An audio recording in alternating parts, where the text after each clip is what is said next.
Hi, my name's John, and this is my 2021 Z71 Suburban. I wanted to do this video because when I was in the market shopping for these cars, I found that there was a lot available online that compared the different vehicles in this marketplace.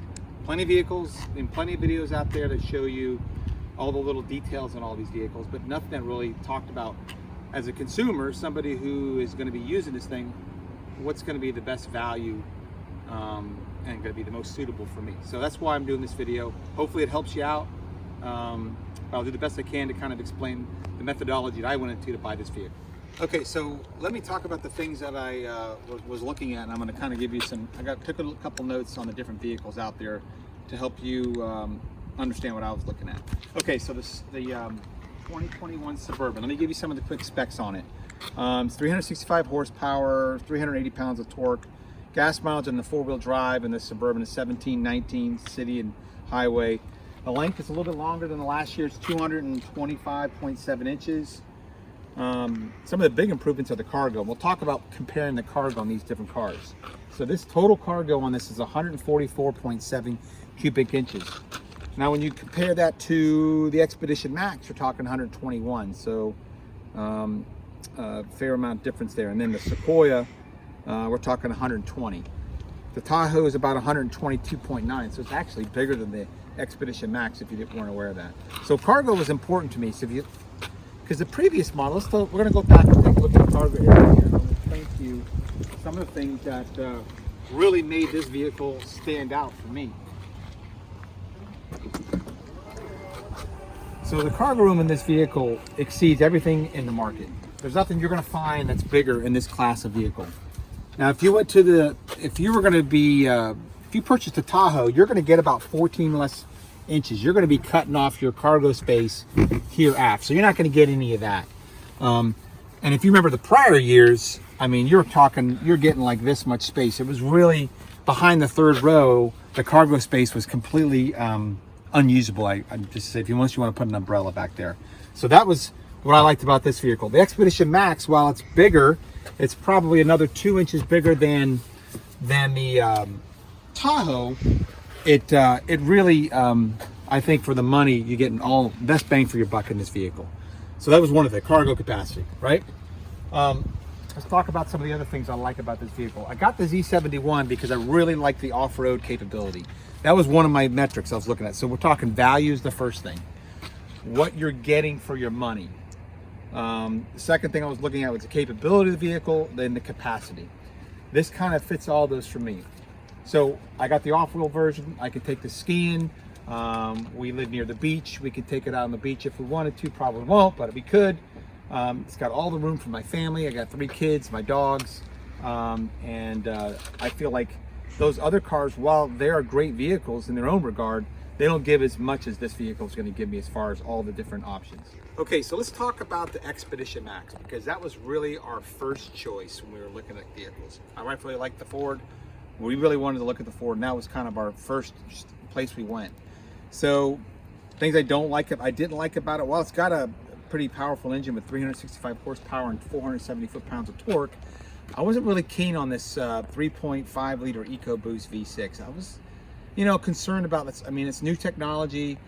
This engine, this 5.3 engine, this thing is tried and true. I mean, Chevy has been building this engine for a long time, and it is a tried and true motor. I'm not saying that the Expedition Max engine isn't good. I'm a little concerned about some of the issues that could arise when you're having a boosted engine like that.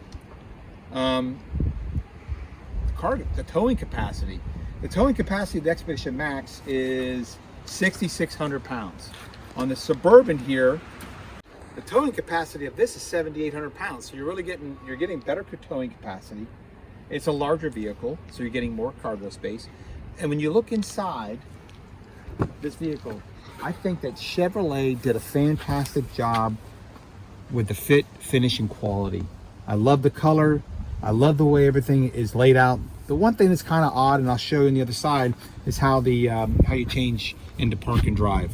Let's go take a look at that, and I'll show you what I'm talking about. So if you got in the Expedition, you'll notice it has a dial indication inside to change the Okay, so on this vehicle, you'll notice Chevrolet did something different. They put the the park drive, reverse and neutral up here, which is take a little getting used to. What you'll see on the Expedition is you're going to see a dial here, which I really didn't like either. I felt like it was easy to bump into, and it just kind of in the way. I think this is out of the way. You don't need to use this that often, and I think it'll grow on me, and I'll like it eventually.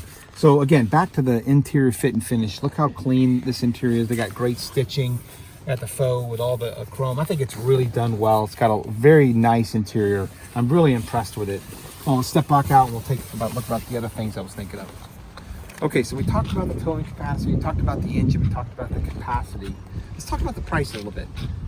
The vehicles are about the same, in the same price range. Honestly though, the 2020 Expedition was more money than this. Out the door, the way this thing looks, it's in around high 68s, what you're looking at right now.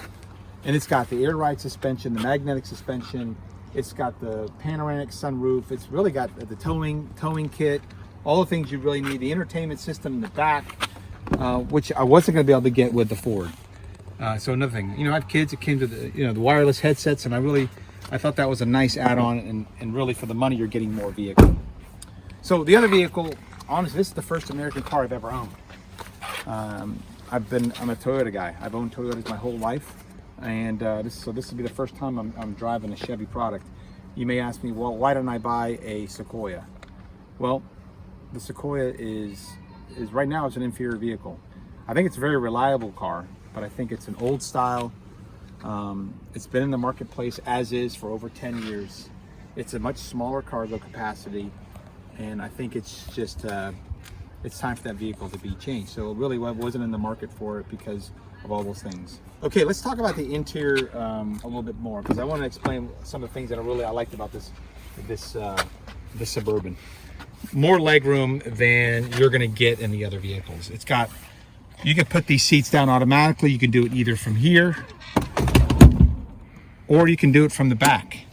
I'm going to get in there and I'm going to show you what kind of legroom I get, and I'm going to just give you a heads up about what's different between this and the Chevy Tahoe, because the Chevy Tahoe is going to give you about 2 inches less legroom. So let me climb on back and show you what we're talking about here. So that seat's all the way back, and you'll see I can put my fists between my knees and the back seat. I got plenty of headroom. I'm 5'11" and a half, so this is plenty big. I could sit back here all afternoon, no problem. So lots of space. And why do I want to buy a vehicle if I'm going to be crammed up in the back? So this is one of the other reasons.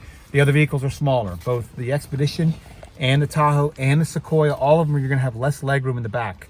So another positive on this, another reason I wanted this vehicle. Again, you can look at the great fit and finish of this vehicle. I think it's beautiful inside. All right, let's go back outside. We'll talk about some final thoughts I have on the vehicle before I end it.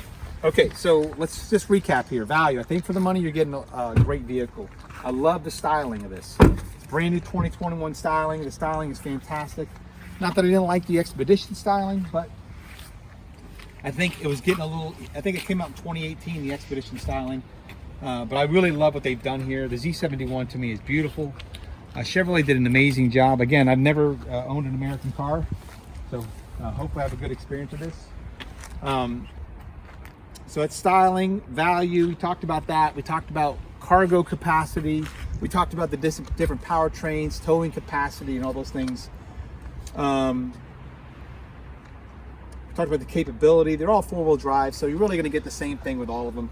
But I like the off-road look on the tires and the off-road look of this vehicle. So doesn't have the retractable running boards like you might see in the Expedition or in the top. Well, GMC has a version of this vehicle called the Yukon. It's basically the same vehicle. It's more money though. So GMC is going to charge you more money. You're not going to get much more out of it. It does come in a bigger engine if you want to get the larger engine, but I didn't need to. I'm not pulling a horse trailer. No, might pull a boat, some jet skis and stuff like that, but that's all I needed. So anyway, if you have any questions about the vehicle, be happy to answer them for you. We've had it for a couple weeks now, and been average about 18.5 miles per gallon on the highway, which is kind of what I expected. So anyway, I appreciate the you're watching the video. Hit the like button if you want me to do more of this.